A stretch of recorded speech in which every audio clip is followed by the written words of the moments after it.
नमस्कार, सतमौला कवियों की चौपाल में आप सभी दर्शकों का हार्दिक स्वागत है।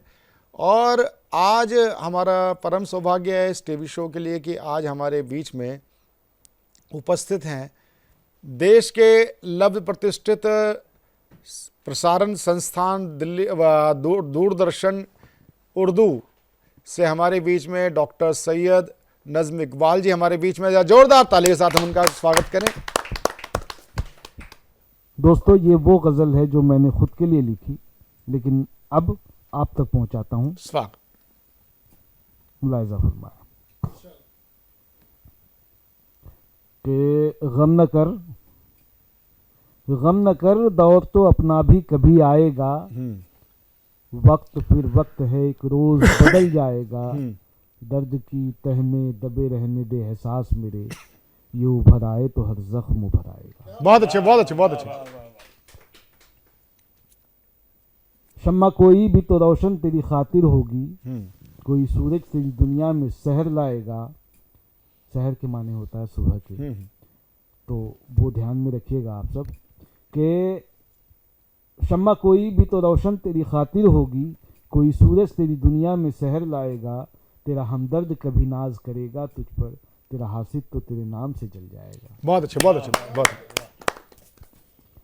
हर सितम सोच के मैं बस यूं ही सह लेता हूँ, अपनी फितरत पे सितमगर भी तो पछताएगा। फलसफा नज्म जो उल्फत का सुनाया है भी, एक दिन तू भी किसी और को समझाएगा। बहुत अच्छे, बहुत अच्छे। बहुत धन्यवाद। अब ये वो गज़ल जो बहुत मंचों से पढ़ा मैंने और बहुत लोगों ने प्यार दिया और सम्मान दिया, और जो मेरी पहचान बनी वो आप तक पहुंचाता हूँ। चंद अशार।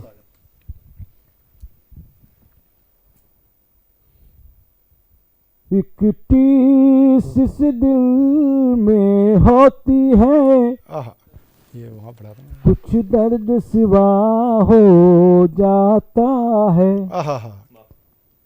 एक टीस इस दिल में होती है, कुछ दर्द सिवा हो जाता है।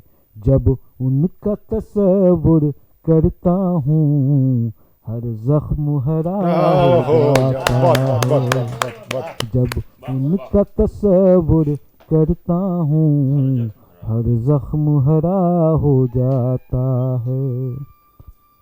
एक टीस इस दिल में होती है, कुछ दर्द सिवा हो जाता है। एक टीस इस दिल में होती है, कुछ दर्द सिवा हो जाता है। जब उनका तस्वुर करता हूँ, हर जख्म हरा हो जाता है। जब उनका तस्वुर करता हूँ, हर जख्म हरा हो जाता है। क्या जानिए मेरी किस्मत में, क्या लिख दिया लिखने वाले ने। क्या जानिए मेरी किस्मत में, क्या लिख दिया लिखने वाले ने। मैं जिससे मोहब्बत करता हूँ, वही मुझसे खफा हो जाता है। मैं जिससे मोहब्बत करता हूँ, वही मुझसे खफा हो जाता है। बहुत धन्यवाद। अब अगला शेर जो है वो, आप सबको ये कहानी पता है, सब जानते हैं, आप सबको भी पता है, बड़े होशियार लोग हैं, इशारा समझ जाइएगा, लेकिन फिर भी मैं बता देता हूँ कि ये वो शेर है जो बड़ा ही मकबूल हुआ। आप तक पहुंचाता हूँ, इशारा समझिएगा। तकदीर भी गुम हो जाती है। तकदीर के माने होता है भाग्य के, और तदबीर के माने होता है अपनी कोशिश, अपनी खुद की कोशिश। तो उसको जोड़िएगा। तकदीर भी गुम हो जाती है, तदबीर भी काम आती ही नहीं। आहा, तकदीर भी गुम हो जाती है, तदबीर भी काम आती ही नहीं। जल जाती है सोने की लंका, जब वक्त बुरा हो बहुत बहुत जाता बहुत बहुत है। बहुत बहुत बहुत। जल जाती है सोने की लंका, जब वक्त बुरा हो जाता है। क्या बात है। अब अगला शेर, बहुत धन्यवाद भाई। अगला शेर अपने दिल की बात आप तक पहुंचाता हूँ। देखिए, गज़ल की नाजुकी इसी में है कि उसकी जो रेशम के धागे से पिरोया हुआ जो मखमल का पैबंद लगा हुआ कुर्ता है, उसको आप अपने शरीर में डालते हैं, अपने बदन में डालते हैं, और वो जो आपको मज़ा देता है वो है गज़ल। प्रस्तुत कर रहा हूँ। मैं उनको लौटा देता हूँ, नहीं फिक्र मुझे अपने दिल की। मैं उनको लौटा देता हूँ, नहीं फिक्र मुझे अपने दिल की। जब उनके दस्ते नाजुक से जो तीर खता हो जाता है, जब उनके दस्ते नाजुक से जो तीर खता हो जाता है।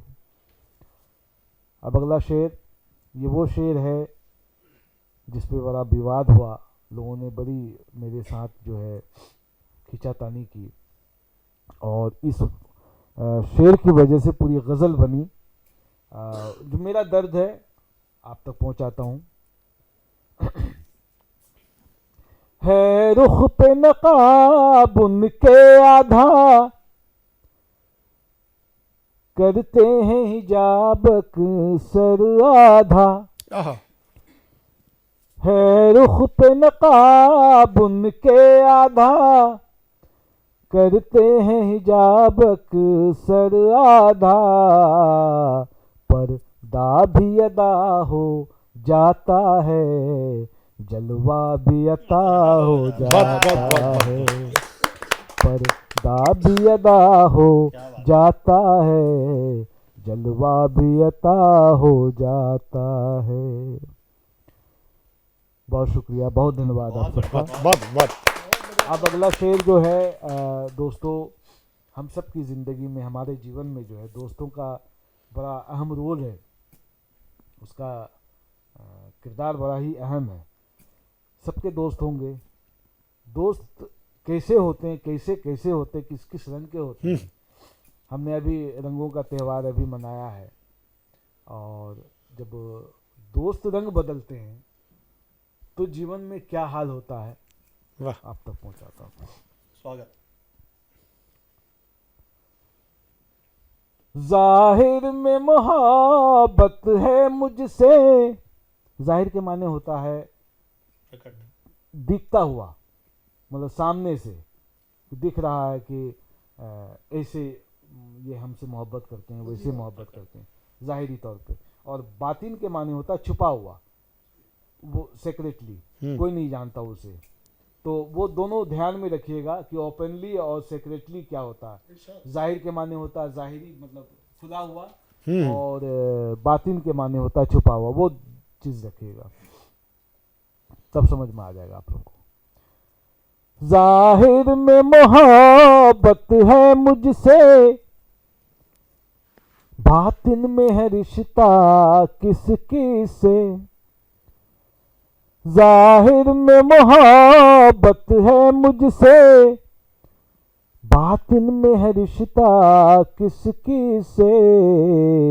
जो बात मैं उनसे कहता हूँ, गैरों को पता हो चल जाता जाता है। जो बात मैं उनसे कहता हूँ, गैरों को पता हो जाता है। अब मक्ता जिसमें शायर अपना उपनाम तखल्लुस बयां करता है। स्वागत। मेरा नाम नज़्म है और तखल्लुस भी मेरा नज़्म ही है, और नज़्म के माने होता है इंतज़ाम के, मैनेजमेंट के, प्रबंधन जो है उसको ध्यान में रखिएगा कि नज़्म के माने प्रबंधन होता है। तो भगवान का जो प्रबंधन है, अल्लाह की जो उसका जो नज़्म है कुदरत का, वो ध्यान में रखिएगा, तब समझ में आ जाएगा आपको शेर। हाजिर करता हूँ।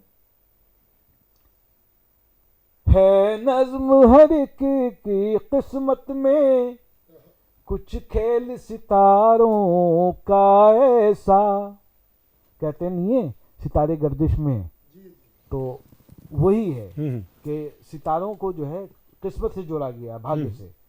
उसकी शिक्षा भी है ना, उसका एक प्रशिक्षण है, उसकी पढ़ाई भी है, तो सितारों को भाग्य से जोड़ा गया, उसको ध्यान में रखिएगा। कि कहते हैं कि है नज़्म हर एक की किस्मत में, कुछ खेल सितारों का ऐसा। किस्मत का पलटते ही पासा, खोटा बिखरा हो जाता है। बहुत अच्छा, बहुत अच्छा, बहुत अच्छा, बहुत अच्छा। किस्मत का पलटते ही बहुत अच्छा। पासा, खोटा बिखरा हो जाता है। बहुत बहुत धन्यवाद, फिर से एक बार आभार, बस। बहुत शुक्रिया, बहुत मोहब्बत। और अब मैं जिनको मैं आमंत्रण देना चाहता हूँ, वह एक विशिष्ट साहित्यकार हैं। आप सभी भारतीय भाषाओं के साहित्य का संगठन है अखिल भारतीय साहित्य परिषद, और 2015 में हमने स्वर्ण जयंती वर्ष भी मनाया था, और 2015 से अब हम कितना आगे आ चुके हैं और आगे जाना है। और आज हमने आपको विशेष रूप से जो नए बच्चे कवियों के रूप में नवांकुर कवि कवित्री हमारे बीच में आते हैं दूर दूर से, और वरिष्ठ कवि भी हमारे बीच में हैं, तो 2-4 मिनट हम उनसे ज़रूर चाहेंगे कि आप अपना आशीर्वचन हमारे कवियों को ज़रूर दें। मनोज कुमार जी। माँ वागेश्वरी को नमन। सम्मानित मंच, सतमोला कवि चौपाल के बारे में सुना था, दूर से तो दर्शन हुए थे। आज उस दूरदर्शन के स्टूडियो पर निकटता से दर्शन हो रहे हैं, और दर्शन ही नहीं, अनुभूतियाँ भी ले रहा हूँ। नज्म साहब की, मैं तो इनका ही नज्म कहूँगा, इंतजाम भी बहुत सुंदर अनुभूतियाँ दी। वास्तव में साहित्य की सभी विधाओं में काव्य ये सिरमौर है। काव्य केवल मन तक शब्द नहीं पहुंचाता है, शब्द को भावनाओं में परोकर स्पंदित भी करता है, आनंदित करता है। एक तरह से सरस है, मनोरंजन है, मन को प्रसन्न करता है। केवल इतना ही नहीं तो शब्दों की गहराई ये बोध भी करवाती है ज्ञान का,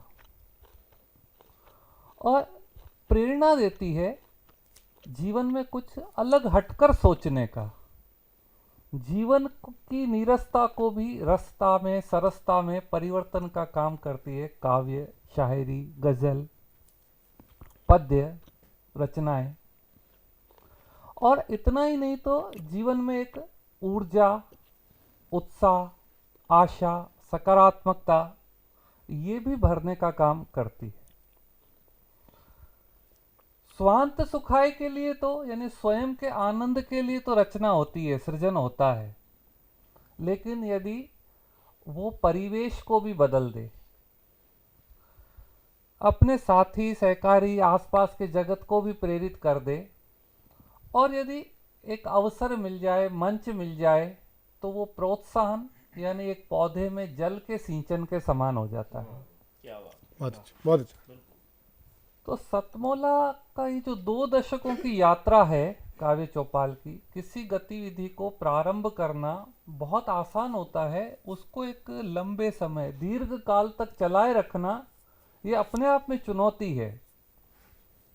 तो भाई श्री प्रवीण जी का ये जो कार्य है वास्तव में अभिनंदनीय है, सम्माननीय है कि छोटे छोटे स्थान से, ग्रामीण अंचलों से, देहात से, सुदूर जिलों से कवियों को बुलाकर एक स्टूडियो पर, यानी एक युग के अनुसार जो बदलता हुआ स्वरूप है, मंचों का जो आधुनिक स्वरूप हुआ है, उस स्वरूप के साथ यात्रा करना। यदि आप समय के साथ बदलते नहीं हो तो आप एक तरह से चलन से बाहर हो जाते हो। तो उस वर्तमान चलन में इस विधा को बनाए रखना और सब स्थानों के, सुदूर स्थानों के नवांकुर कवि कवित्रियों को स्थान देना, ये वास्तव में आपका साधुवाद, आपकी एक तरह से बहुत यशस्वी प्रयास है। इसका वंदन है, अभिनंदन है।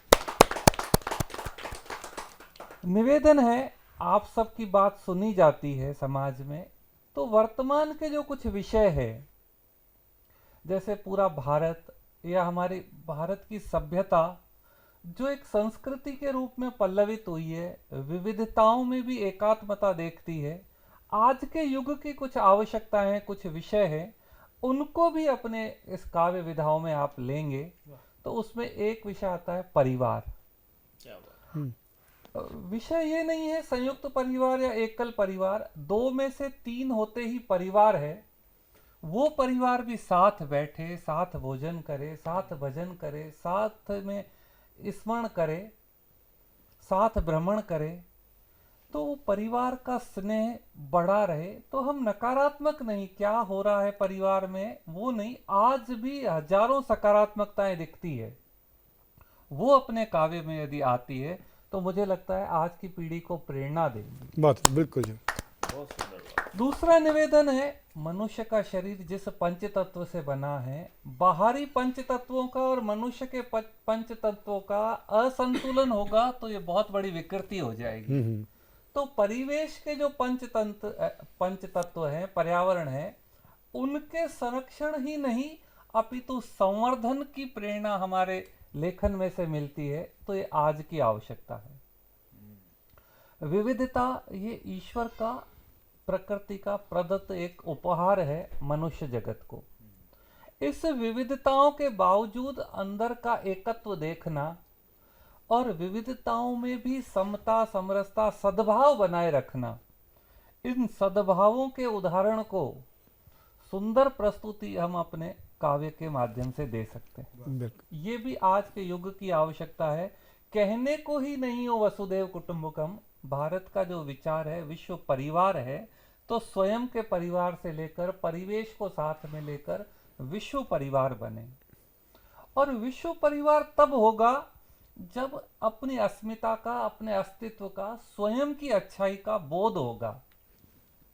यदि आप स्वयं को अच्छा नहीं मानेंगे, स्वयं को बहुत अंडर एस्टिमेट करेंगे, तो दुनिया आपको कुछ भी नहीं मानेगी।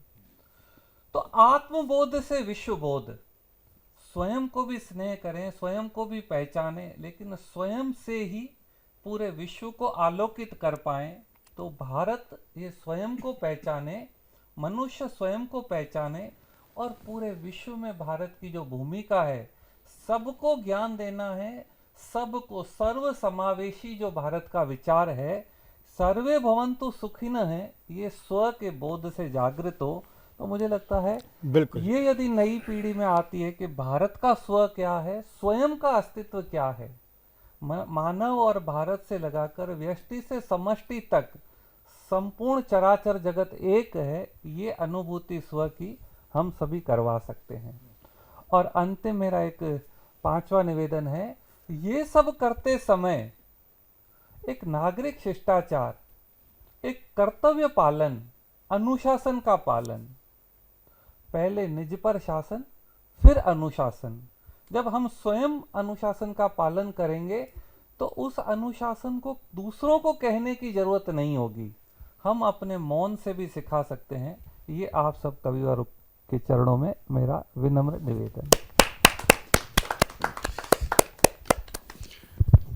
ये थे हमारे आदरणीय मनोज कुमार जी। सतमौला कवियों की चौपाल में जो वीडियो सेगमेंट है आज के इस एपिसोड में वीडियो सेगमेंट में हमारे साथ जुड़ रही हैं देश के लब्ध प्रतिष्ठित कवित्री ऋचा यज्ञेश कटनी से। जोरदार ताली के साथ हम उनका स्वागत करते हैं।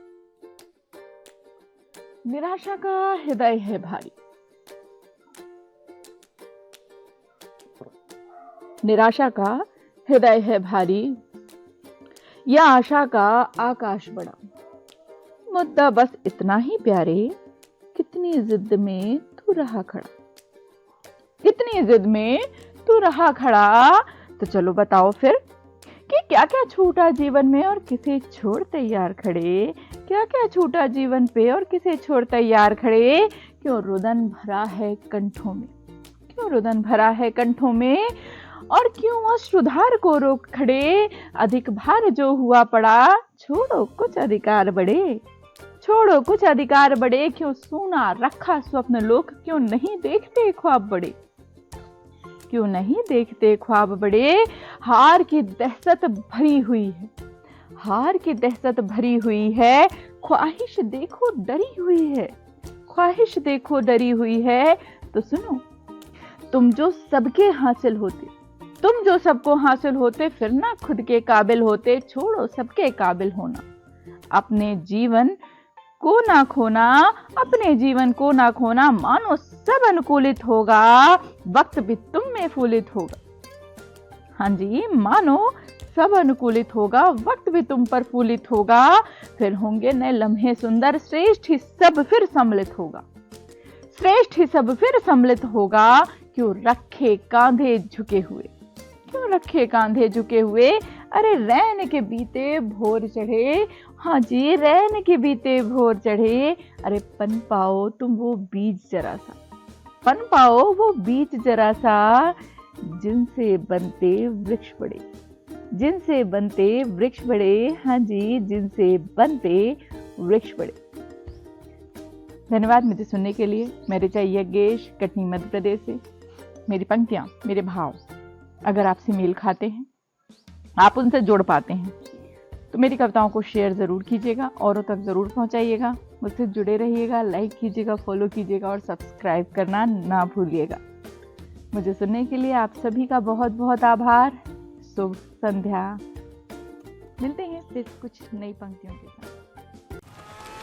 शिट। रोहन, अभी तक पढ़ाई शुरू नहीं की ना तुमने? बालकनी का ग्लास भी तुमने ही तोड़ा था ना? तुम्हारे पापा को बताऊंगी। मम्मा, मैंने ग्लास के साथ एक फ्लावर पॉट भी तोड़ा था। हाँ? सतमोला खाओ, कुछ भी पचा।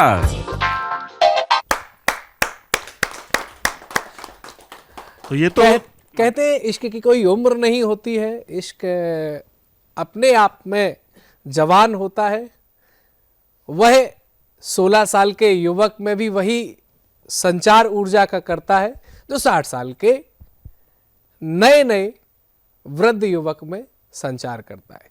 इन्हीं सब परिभाषाओं को बताने के लिए हमारे बीच में प्रेम के मर्मज्ञ, हास्य के बहुत ही बड़े हस्ताक्षर, जिनका नाम होता है ओम प्रकाश कल्याणी जी आ चुके हैं। आइए जोरदार तालियों से उनका स्वागत करते हैं। बहुत बहुत धन्यवाद। वैसे प्रेम तो हर उम्र में रहता है, प्रेम करने की इच्छा कभी व्यक्ति की मरती नहीं जी। युवाओं के प्रेम तो आपने बहुत उन पर कविताएं सुनी होगी। मैं आपको अधेड़ उम्र के प्रेम की कविताएं सुनाना चाहता हूं। बिल्कुल सर, स्वागत है। तो सुनिएगा और आनंद लीजिए कि अधेड़ अवस्था में आदमी किस तरह प्रेम करता है और शारीरिक अवस्थाएं उसकी क्या क्या होती हैं। तो सुनिएगा कि अधेड़ उम्र का ये प्रेम बड़ा घातक है, अधेड़ उम्र का ये प्रेम बड़ा घातक है, इसके चक्कर में तो कौआ भी बना चातक है। अधेड़ उम्र का ये प्रेम बड़ा घातक है, इसके चक्कर में तो कौआ भी बना चातक है। अधेड़ उम्र का। और क्या क्या स्थितियां होती हैं जी। घर में बीवी है मगर मन को ना सुहाती है, घर में बीवी है मगर मन को ना सुहाती है, रोज सपनों में कोई तितलियां लुभाती है। घर में बीवी है मगर मन को ना सुहाती है, रोज सपनों में कोई तितलियां लुभाती है। पाँव में गठिया हुई आंख मोतिये वाली, पाँव में गठिया हुई आंख मोतिये वाली, फिर भी कमज़िन कली की हाय हसरतें पाली। पाँव में गठिया हुई आंख मोतिये वाली, फिर भी कमज़िन कली की हाय हसरतें पाली। प्रेम की आग में अब तक जले ये जातक है, प्रेम की आग में अब तक जले ये जातक है। इसके चक्कर में तो कौआ भी बना चातक है। अधेड़ उम्र का ये प्रेम बड़ा घातक है, इसके चक्कर में तो कौआ भी बना चातक है। अधेड़ उम्र का। और क्या स्थितियां होती हैं कि फरवरी 14 को कईयों को गिफ्ट देते हैं, फरवरी 14 को कईयों को गिफ्ट देते हैं, रोज दफ्तर किए रोजी को लिफ्ट देते हैं। फरवरी 14 को कईयों को गिफ्ट देते हैं, रोज दफ्तर किए रोजी को लिफ्ट देते हैं। महीना जेठ का संग, महीना जेठ का संग उसके लगे कातक है। रोजी के साथ समझ रहे। महीना जेठ का संग उसके लगे कातक है, इसके चक्कर में तो कौआ भी बना चातक है। अधेड़ उम्र का ये प्रेम बड़ा घातक है, इसके चक्कर में तो कौआ भी बना चातक है। अधेड़ उम्र का ये प्रेम बड़ा घातक है, इसके चक्कर में तो कौआ भी बना चातक है। अधेड़ उम्र का। बहुत सुंदर। मैं नहीं कहना चाहता हूँ उम्र के किस पड़ाव में आप हैं, लेकिन इतना ज़रूर कहना चाहता हूँ भाभी जी से, शायद वो भी घर पर देख रही होंगी कि जेठ का महीना आने वाला है, दफ्तर जाते ही रहते हैं, रोजी का रोज समझिए आप, और भाई साहब का प्रपोज समझिए आप, और चलते हैं हम अगले कवि की ओर। और ऐसे ही आप सब लोगों के तनाव को दूर करने के लिए, तनाव का अंत करने के लिए मैं बुलाना चाहता हूँ एक ऐसे कवि को कि जो करेंगे आपके तनाव का अंत, और नाम होता है सुनहरी लाल तुरंत। आइए जोरदार तालियों सुनकर स्वागत। भोपाल के सभी दर्शकों को मेरी तरफ से बहुत बहुत सम्मान और प्रणाम। और प्रणाम इसलिए कि आप हमें सुनने के लिए बैठे हैं, जिनकी घर पे कोई नहीं सुनता, इसलिए आपको बहुत बहुत सम्मान। देखिए, हमारा देश, हम पढ़ते थे कि हमारा देश कृषि प्रधान देश है जी। अब कृषि जो प्रधानों ने हड़प ली सारी, अब जो चुनाव प्रधान देश हो गया है, एक चुनाव खत्म होने का नाम नहीं लेता तब तक दूसरा पैदा हो जाता है। एक कहावत होती थी गांव में, एक मरे दो जावे या को बंस न डूबन पावे। तो ये चुनाव जो हैं हर जगह बार बार रोजाना होते रहते हैं। अभी दिल्ली से खत्म हुए तो बिहार में पहुंच गए, और बिहार से खत्म हो गए तो किसी और बिहार में पहुंच जाएंगे। तो मैं अपने एक साथी से बात करना चाहता हूं, जो हमारा गठबंधन का साथी है। हमारा मतलब समझ लेना आप, नाम मैं किसी का नहीं लेना जानता, ना मुझे याद किसी का। ओ पलटू चाचा पलट नहीं जाना, उलट नहीं जाना, बीच जलधार में है जरूरत तुम्हारी सरकार में। ओ पलटू चाचा पलट नहीं जाना जी, उलट नहीं जाना, बीच जलधार में है जरूरत तुम्हारी सरकार में। और पहले भी चाचा कई बार पलटे हो, पहले भी चाचा कई बार पलटे हो, देकर अपनों को झटका, अच्छे अच्छों को कई बार चाचा तुमने उठा उठा कर के पटका, अब सबको ही ये खटका है, दो न कहीं तुम लटका, प्यारे चाचा दया देख लाना, न आंख दिखाना, न आंख दिखाना, पड़े ना भंगा प्यार में, है जरूरत तुम्हारी सरकार में। ओ पलटू चाचा पलट नहीं जाना,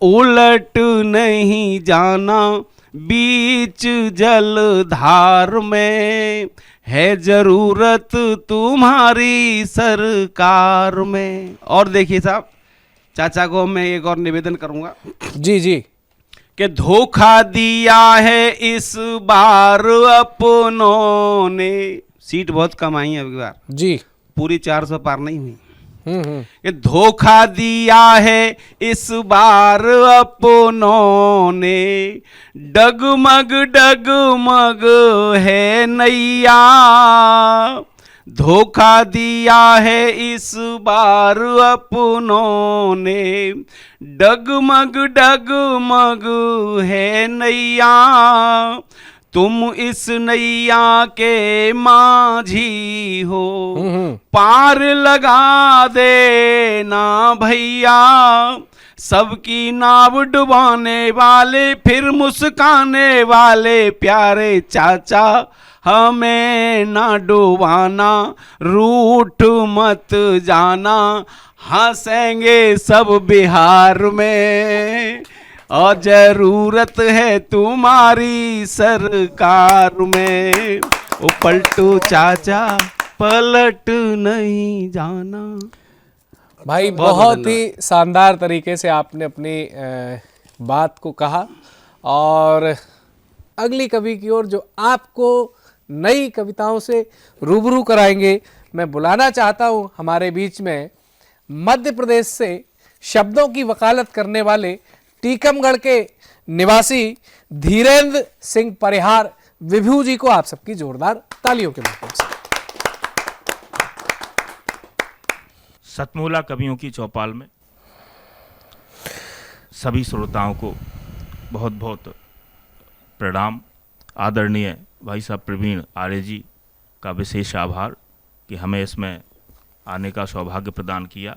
लीजिए, आजकल जो लफड़ेबाजी चल रही है उत्तर प्रदेश में, उस पर हमारी एक पैरोडी है जी, और बड़े बेबाकी से हमने लिखने का प्रयास किया है। उसी बेबाकी से हमें आवश्यकता है कि आप इसका समर्थन करेंगे, जो आज की पीढ़ी के लिए अच्छा संदेश देने के लिए ज़रूरी है। सावधान होने की ज़रूरत जिन्हें है वो हो जाएं कि बाबर का हो कोई ख्वाब, बाबर का हो कोई ख्वाब, या टुकड़े टुकड़े बाला जाप, कि बाबा तोड़ता है, कि बाबा तोड़ता है, लफड़े में बड़ा है झोल, लफड़े में बड़ा है झोल, कि हो जाएगा बिस्तर गोल, कि बाबा तोड़ता है, कि बाबा तोड़ता है, कि बाबा तोड़ता है, कि बाबा तोड़ता है। पत्थरबाजी या दंगा हो, या पैदा कोई लफंगा हो, पत्थरबाजी या दंगा हो, या पैदा कोई लफंगा हो, जब प्राण बचे तो सोचेगा, अपनी करनी को कोसेगा, नहीं देता कोरा ज्ञान, संभालो अपनी अपनी धान, कि बाबा कूटता है, कि बाबा कूटता है, कि बाबा तोड़ता है, कि बाबा तोड़ता है।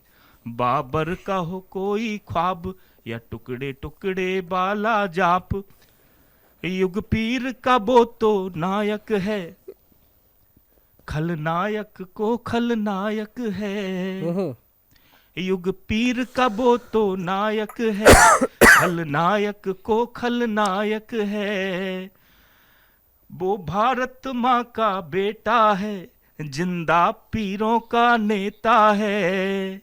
सुने देश के औरंगजेब, उतारी यहाँ जो अपनी खेप, कि बाबा तोड़ता है, कि बाबा तोड़ता है, कि बाबा तोड़ता है, कि बाबा तोड़ता है। बाबर का हो कोई ख्वाब, या टुकड़े टुकड़े बाला जाप। और एक स्पष्ट कि बातों में कोई लेप नहीं, कोई बनावटीपन नहीं, साफ सीधा सीधा है। बातों में कोई लेप नहीं, कुर्ते में कोई जेब नहीं। बहुत सुंदर। बातों में कोई लेप नहीं, कुर्ते में कोई जेब नहीं। जब बुलडोजर चल देता है, ऐसे भी भजन कर लेता है। जब बुलडोजर चल देता है, ऐसे भी भजन कर लेता है सबका नकद प्रबंध, उधारी हो गई बिल्कुल बंद, कि बाबा तोड़ता है, कि बाबा तोड़ता है, कि बाबा तोड़ता है, कि बाबा तोड़ता है। बाबर का हो कोई ख्वाब, या टुकड़े टुकड़े बाला जाप। और एक आखिरी बंद, बच्चों सी सरलता चेहरे पर, एक तेज लगा है पहरे पर। बच्चों सी सरलता चेहरे पर, एक तेज लगा है पहरे पर। माला पे न रुकने वाला है, बाबा फरेब पर भाला है। रखे बुद्धों वाला ज्ञान, कि पुरखों का रखता सम्मान, कि बाबा जोड़ता है, कि बाबा जोड़ता है, कि बाबा तोड़ता है, कि बाबा फोड़ता है। बाबर का हो कोई ख्वाब, या टुकड़े टुकड़े बाला जाप। तो मित्रों, एक और छोटे से मुक्तक के माध्यम से संक्षिप्त में एक संदेश जो आवश्यक भी है, कि आज जिस प्रकार से हमारी पीढ़ी को संदेश दिया जा रहा है, जबरन ये बताया जा रहा है कि हमारे नायक कौन है, एक मुक्तक के माध्यम से अपनी बात कहना चाहूंगा। तथागत भाव पाकर एक झलक सब मोड़ देती है। जी, इस देश की संस्कृति में रहकर कैसे कैसे लोग सुधर गए हैं, कैसे कैसे दुष्ट प्रवृत्तियां एक अच्छी चेतना में स्थिर हो गई हैं, लेकिन ये कौन है जो आज भी सुधरने को तैयार नहीं है। कि तथागत भाव पाकर एक झलक सब मोड़ देती है, हो अंगुली माल की भी दुष्टता जिद छोड़ देती है। तथागत भाव पाकर एक झलक सब मोड़ देती है, हो अंगुली माल की भी दुष्टता जिद छोड़ देती है। मेरे भारत के औरंगजेबियो नेता दगाबाजो, मेरे भारत के औरंगजेबियो नेता दगाबाजो, तवायफ भी किसी मौके पे घुंघरू तोड़ देती है। तवायफ भी किसी मौके पे घुंघरू तोड़ देती है। आपने जो जोड़ने और तोड़ने के संदर्भ में अपनी कविताएं प्रस्तुत की, मेरा यही कहना है कि आक्रांता हो या राक्षस हो, वो भले ही कसम खा के बैठे रहे कि हम अपनी प्रवृत्ति नहीं छोड़ेंगे, लेकिन फिर भी जीत हमेशा ही संत पुरुष की हुई है, समन्वयवादी की हुई है, जोड़ने वाले की हुई है। तो चलेंगे अगले कवि की ओर, और अगले कवि आ रहे हैं जिनका नाम होता है प्राणेश्वर शर्मा, ज्ञानेश्वर, जो कि जयपुर से हमारे बीच में आए हुए हैं। ये ज्योतिष भी जानते हैं, ये जो भवन निर्माण की वास्तुकला होती है वो भी जानते हैं, और पूर्व प्रधानाध्यापक भी है, तो हमसे तो ज़्यादा ज्ञानी है ही। आइए मैं अपने शब्दों को विराम देता हूँ और आमंत्रित करता हूँ आप सबकी जोरदार तालियों से। माँ शारदे को प्रणाम करता हूँ जी। सतमोला कवियों के मंच को प्रणाम करता हूँ। बहुत अधिक भूमिका न बनाते हुए सीधे मैं अपनी कविता पर आता हूँ। इस धरती को प्रणाम करता हूँ, इस भारत माता को प्रणाम करता हूँ जिस पर मैंने जन्म लिया है। और मेरे माँ ने शुरू से मुझे यही सिखाया कि देश के लिए जीना है, देश के लिए मरना है। आज मेरी माँ की आयु 90 वर्ष की है। सुबह उठते ही उनको प्रणाम करता हूँ। मैंने एक छोटी सी कविता लिखी है।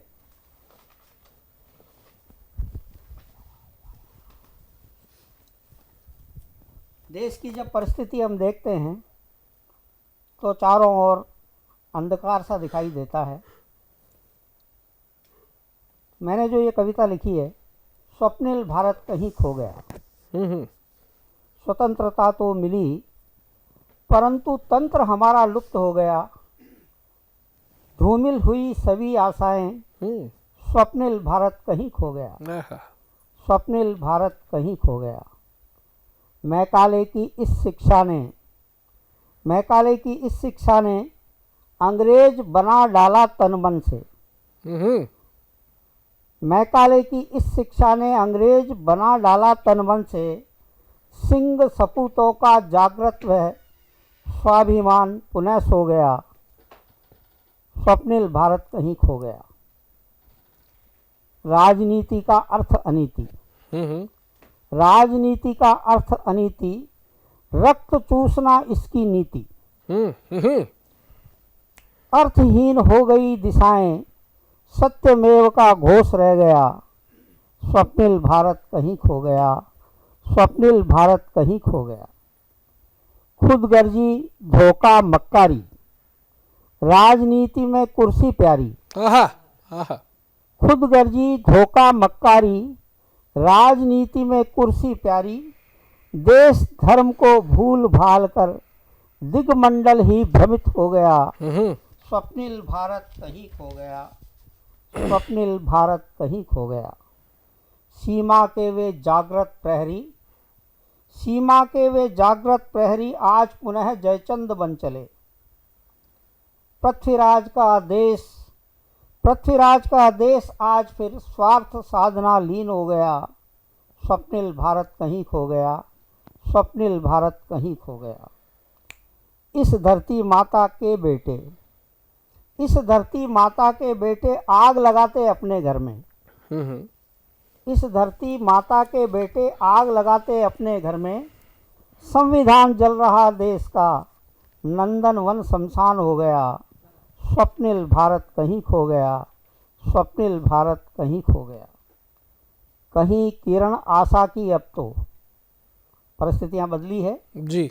कहीं किरण आशा की अब तो ढूंढे नहीं दिखाई पड़ती। चिंता और व्यथा से भरकर दिनकर का अवसान हो गया। स्वप्निल भारत कहीं खो गया। स्वप्निल भारत कहीं खो गया।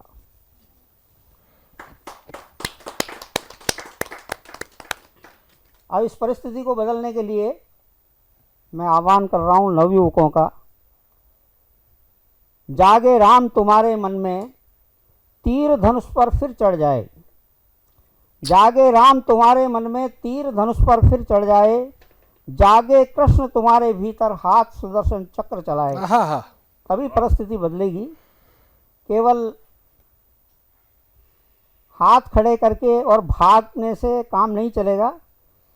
और अभी स्थितियां यह है कि रावण कंस कालिया वंशब, रावण कंस कालिया वंशब एक साथ धरती पर आए। रावण कंस कालिया वंशब एक साथ धरती पर आए। वीर शिवा की खड़ग उठाओ, राणा का भाला ले आओ। जागो पंज प्यारे फिर से, जागो पंज प्यारे फिर से। गुरु गोविंद आह्वान कर रहे, बंदा वैरागी अब जागो, चारों ओर निरीह मर रहे। बंदा वैरागी अब जागो, चारों ओर निरीह मर रहे। जन्मे जय फिर से अब जागो, नाग यज्ञ अब करना है।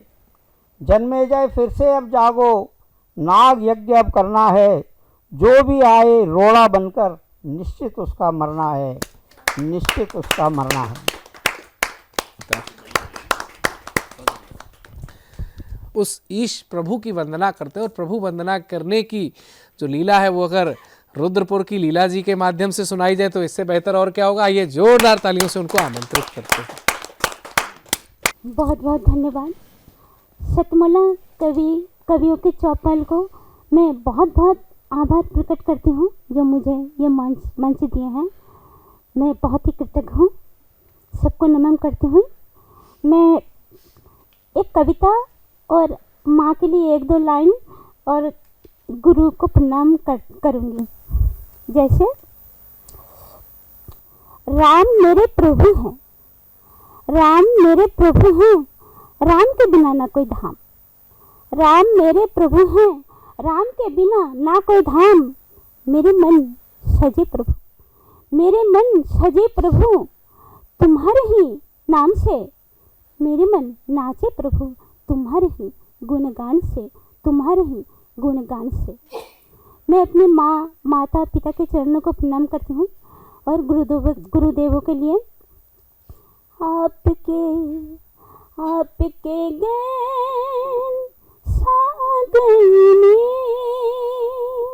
वाह, आपके ज्ञान सागर में डूबे मन, ऐसा हुआ अभिमान। आपको प्रणाम गुरुवर, आपको प्रणाम। मेरी माँ, मेरी माँ, कितनी सुंदर, कितनी अच्छी मेरी माँ। खुद जाग कर भी हमें सुलाती है मेरी माँ। मेरी माँ लोरी सुनाती है, मुझसे प्यार करती है मेरी माँ। मेरी माँ, मेरी माँ आंगन में फूलों की तरह हम फलते फूलते हैं। माँ के आंचल में हमें प्यार मिलती है मेरी माँ। खुद कम खाकर भी हमें भर पेट खिलाती है मेरी माँ। मेरी माँ हमें देख कर मुस्कुराती है मेरी माँ। पूरा जीवन हम बच्चों पर नछावर करती है मेरी माँ। कितनी प्यारी, कितनी सुंदर मेरी माँ, मेरी माँ।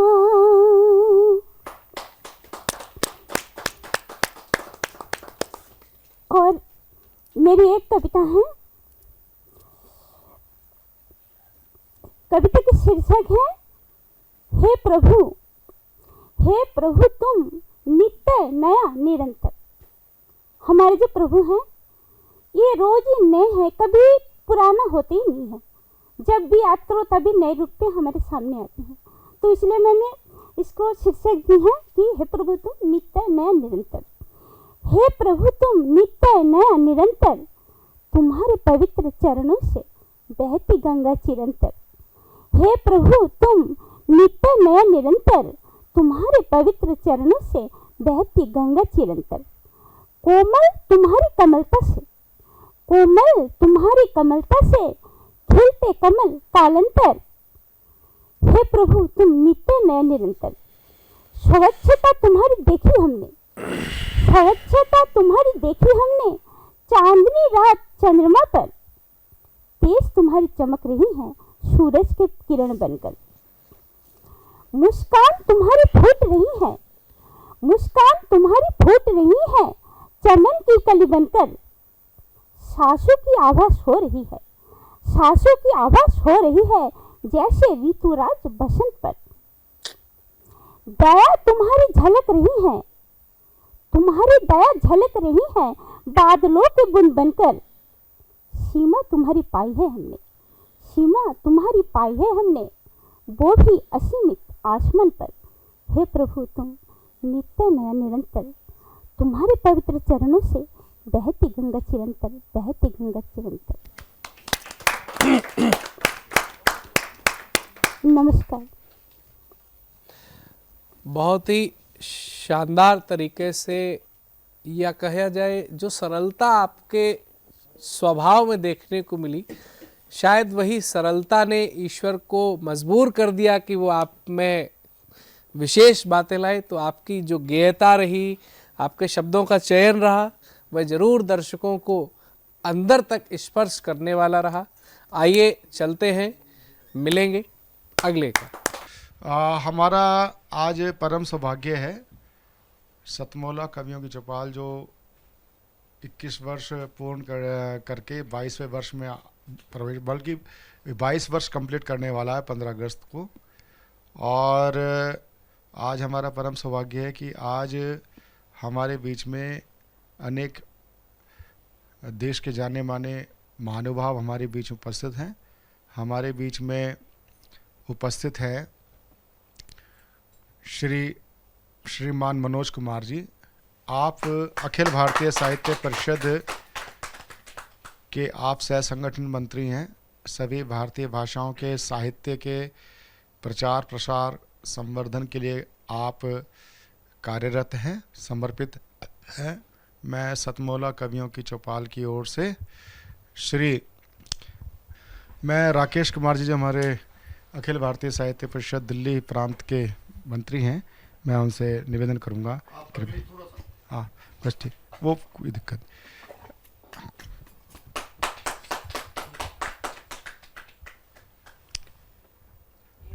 ठीक, नहीं रहने दो। अब हमारे बीच में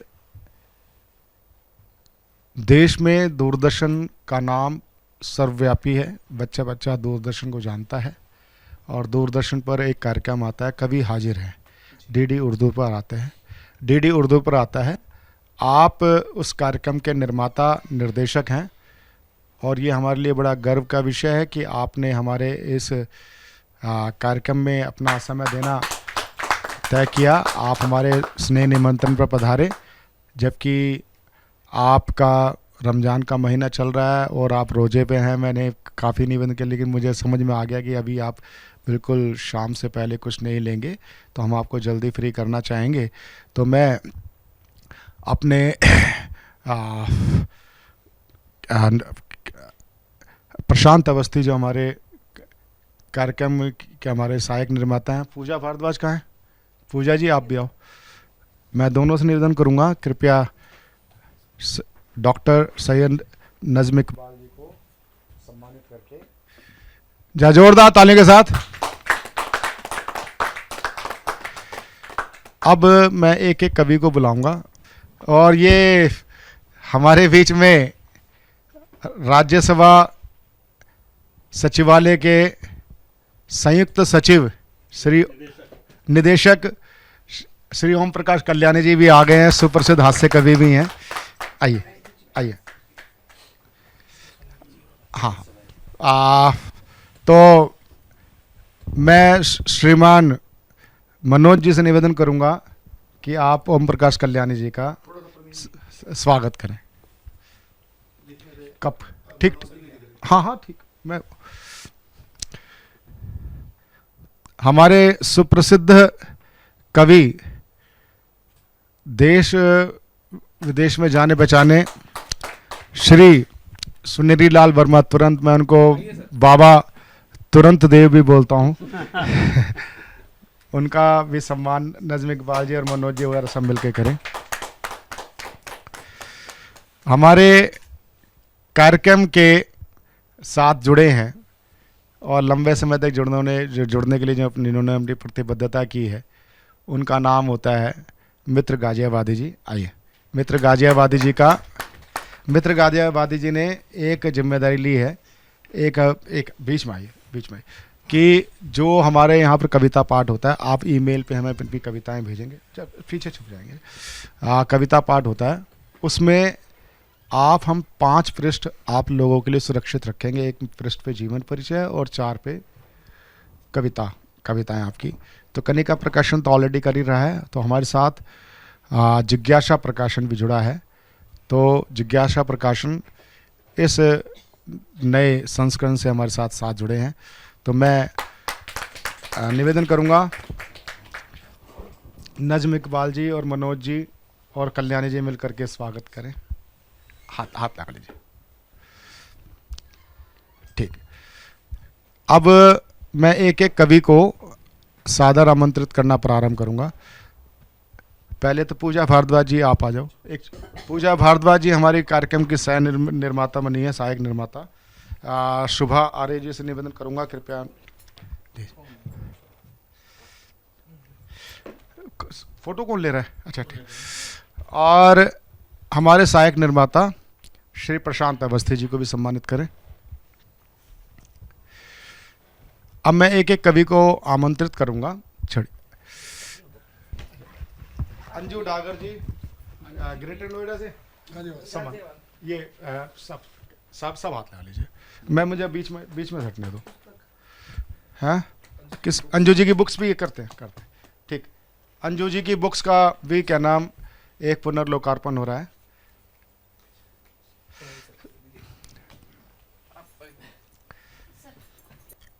चलिए, बहुत बहुत तालियां भी बजाते रहे जो है। हमारे बीच में नीतू कुमार नीता जी रोहतक से पधारी हैं।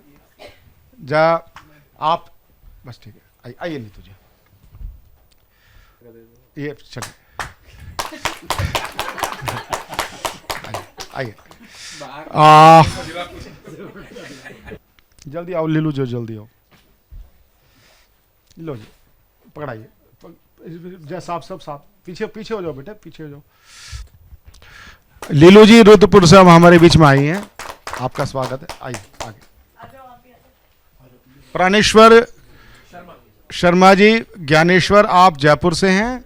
आप हमारे साहित्य परिषद से भी जुड़े हुए हैं और हमारे सामने हाथ लगाइए। मनोज जी, मित्र जी आप इधर आ जाओ। बहुत जी आप इधर आ जाओ, मेरे साथ आ जाओ, मेरे साथ आ जाओ। अगले आए जी, चलिए अगले आए। आओ जी, धीरज सिंह परिहार, धीरेन्द्र सिंह परिहार जी। आप विभू जी बीच में आओ, बीच में। आप टीकमगढ़ मध्य प्रदेश से पधारे हैं, जोरदार ताली के साथ। प्रवीण शाहदरा से। प्रताप परवाना मुंबई से, जोरदार ताली के साथ। चलिए बैठिए। सतमोला कवियों की चौपाल में अभी तक आपने सुना देश के लब्ध प्रतिष्ठित कवियों को और लब्ध प्रतिष्ठित कवियों को, नवांकुर बच्चों को। नवांकुर के साथ आपने वृद्धांकुर लोगों को भी सुना। नवांकुर वो जिन्होंने लिखना प्रारंभ किया और उनको एक अच्छे प्लेटफॉर्म की ज़रूरत है। वृद्धांकुर वो जिनकी सर्जन धर्मिता में कोई कमी नहीं, वो 80 साल से लिख रहे हैं, 60 से लिख रहे हैं। जैसे भाई हरीश कुमार जी ने कहा कि उनको ऐसा प्लेटफॉर्म पहले ही मिला है। और वाकई में अनेक ऐसे लोग हैं जो अपनी विधा में प्रेमचंद हैं, दिनकर हैं, निराला हैं, लेकिन उनको मंच उपलब्ध नहीं है। कारण क्या कि वो जो कवि सम्मेलनों के फंडे हैं, मंच हैं, उनके साथ वो सामंजस्य नहीं बिठा सकते। मंचों पर आज जो चुटकुलेबाजी का नाम कविता हो गया, जिस प्रकार की बातें होती हैं, उससे जो एक अच्छा सर्जक है वो ऐसे मंचों से दूर ही रहता है। उनके लिए जो प्लेटफॉर्म है वो सतमोला कवियों की चौपाल है, इसलिए वो वृद्धांकुर नवांकुर मिलकर के इस कार्यक्रम में सम्मिलित होते हैं। सतमोला कवियों की चौपाल में आप भी 5 वर्ष के सदस्य बन करके परस्पर सहभागिता के सिद्धांत को यदि आप समझते हैं, नहीं समझते तो मैं बता सकता हूँ, सबको सहभागिता करनी होती है। 5 वर्ष की सदस्यता होती है। सुनिश्चित तौर पर 10 बार आपका काव्य पाठ कराया जाता है 6-6 महीने के अंतराल में। यदि आप भी अपनी प्रतिभा को समाज के सामने लाना चाहते हैं और आप चर्चित लोकप्रिय कवि के रूप में स्थापित होना चाहते हैं, तो आप सतमोला कवियों की चौपाल से जुड़िए। आपका हार्दिक अभिनंदन है, स्वागत है। टीवी स्क्रॉल पर चल रहे नंबर 9711182183 9711182183 पर व्हाट्सएप करके आप हमसे जुड़ सकते हैं। अगले रविवार फिर मिलते हैं ज्येष्ठ और श्रेष्ठ कवियों के साथ सतमोला कवियों की चौपाल में। नमस्कार।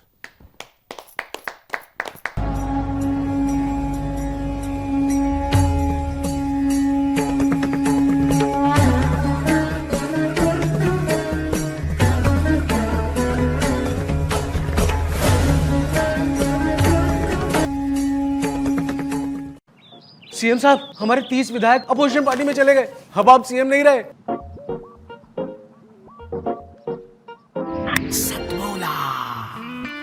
तो अब नया सीएम कौन बन रहा है?